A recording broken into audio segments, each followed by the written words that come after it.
from class 4th here. Today we discuss our second chapter, that is The Eclipse by Virginia Woolf. Virginia Woolf is a female lady of 20th century, and she is talking about solar eclipse, not about lunar eclipse. So there is a difference between eclipse. Eclipse का मतलब होता है ग्रहण.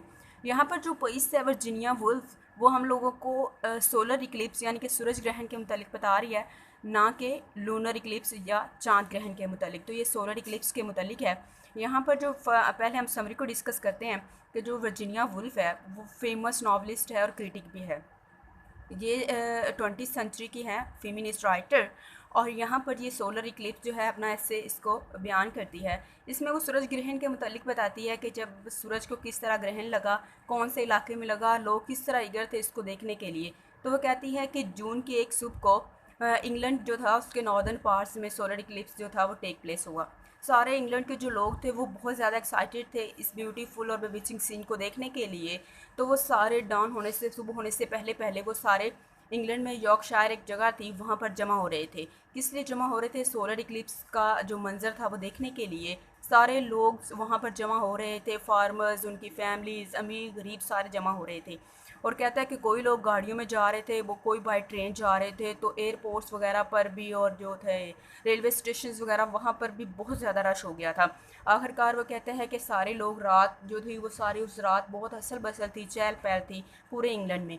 तो England के लोग Yorkshire जगह पर जमा हो गए थे. और जैसे ही सुबह हुई उन्होंने सोलर इक्लिप्स जो था that was only and only for 24 seconds and all the people were eager to find that 24 second and want to enjoy this 24 seconds. तो इन्होंने क्या किया, वो इन्जॉय लम्हा किया. सारे लोगों ने दूरबीन के ज़रिए और डिफरेंट ग्लासेस वगैरह का यूज़ करके सोलर इक्लिप्स का जो मंजर था उससे लुत्फ़अंदोज़ हो गए. अब जब सोलर इक्लिप्स हुआ, चाँद को ग्रहण लगा, तो उस वक्त जो चाँद था वो बिल्कुल एक ढांचे की शक्ल इख्तियार कर गया था. और जो था बाकी सारे मंजर उसके कलर चेंज हो गए थे. फॉर एग्ज़ाम्पल स्काई जो था वो ब्लू कलर का था, तो ब्लू से उसका जो कलर था वो चेंज होकर जर्द पड़ गया था. लोगों के पिंक पिंक जो फेस थे वो सारे ग्रीन हो गए थे. तो ये 24 सेकंड के बाद दोबारा जो कलर थे वो बहाल हो गए. जो टेम्परेचर था जब सोलर इक्लिप्स हुआ तो तब टेम्परेचर भी कम हो गया था, लेकिन अब टेम्परेचर ज़्यादा हुआ, दोबारा कलर जो थे वो बहाल होना शुरू हो गए. अब जो इस सारे प्रोसेस के ज़रिए वर्जीनिया वुल्फ हमें क्या समझा रही है, वो हमें सूरज की अहमियत बता रही है. क्या अहमियत बता रही है यहाँ पर आप देख सकते हैं. हाँ, जो राइटर है वो हमें बताती है कि जो हमारी ज़मीन है वो बहुत खूबसूरत है. और वो खूबसूरत किस वजह से है?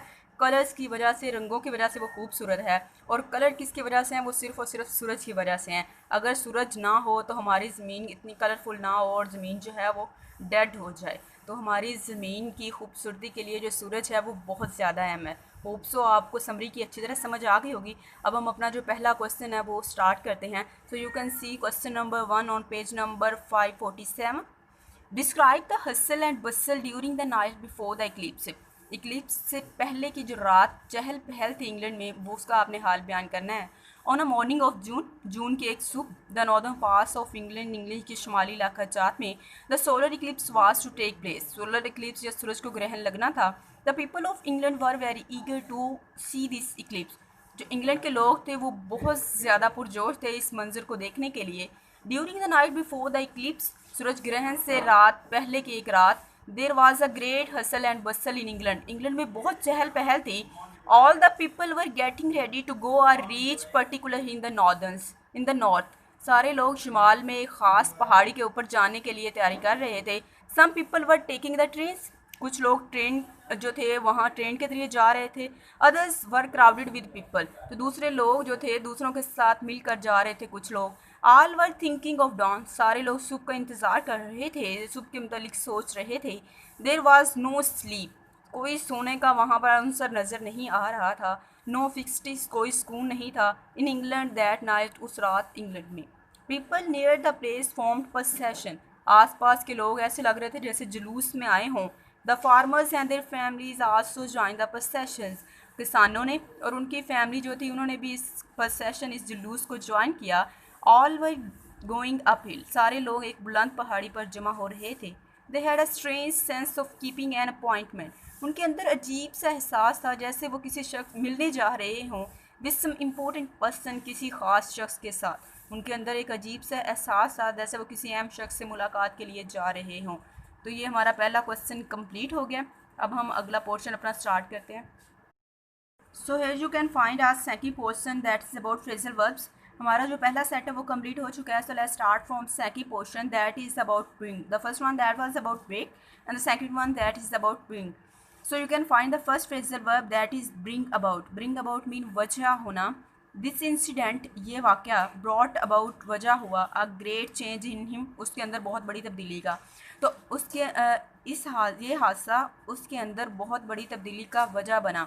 तो वजह बना एंड पे अलिफ आ रहा है, तो इस वजह से ये कौन सा टेंस हुआ, पास्ट इंडेफिनिट टेंस हुआ। आपने यहाँ ब्रिंग नहीं, आप यहाँ ब्रॉट लिखोगे वर्ब की सेकंड फॉर्म।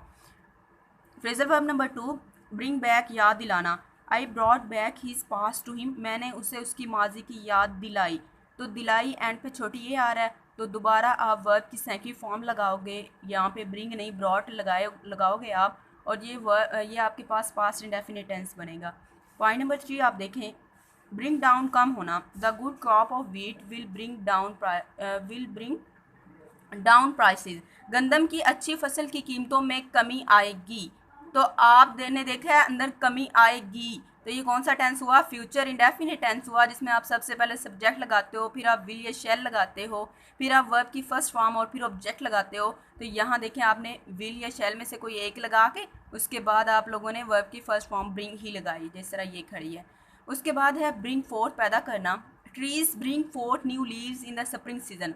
दरख्त जो है वो दरख्त मौसम बहार में नए पत्ते निकालते हैं या नए पत्ते पैदा करते हैं। ते हैं आ रहा है, तो ये आपके पास कौन सा टेंस हुआ, ये प्रेजेंट इंडेफिनिट टेंस हुआ। प्रेजेंट इंडेफिनिट टेंस में आप क्या लगाते हो, आप वर्ब की फर्स्ट फॉर्म लगाते हो, उसके साथ एस और ई एस का इजाफा करते हो। यहाँ पर अगर आपका पर्सन जो है वो अगर सिंगुलर में है, थर्ड पर्सन सिंगुलर, तो आप जो है वो वर्ब के साथ एस या ई एस का इजाफा नहीं करोगे। ठीक है, ये आपका सब्जेक्ट, ये आपका वर्ब। तो यहाँ पे सब्जेक्ट के साथ एस लगा हुआ है, ट्रीज, मतलब ये आपका थर्ड पर्सन प्लूरल बना, तो इस वजह से आप यहाँ एस या ई एस का इजाफा नहीं करोगे। ठीक है, अगर ये थर्ड पर्सन सिंगुलर से होता तो यहाँ हम ब्रिंग्स लगाते हैं। ठीक है, ब्रिंग इन, आमदनी देना। This business will bring in money to you, ये बिजनेस तुम्हें आमदनी देगा या तुम्हें अच्छे पैसे देगा। तो कौन सा टेंस हुआ ये भी हमारे पास फ्यूचर इंडेफिनिट टेंस हुआ। तो 5 जो है इस सेट की 5 फ्रेजल वर्ब्स आपने करनी है। 5 अगले नेक्स्ट लेक्चर में हम डिस्कस करेंगे। अल्लाह हाफिज़।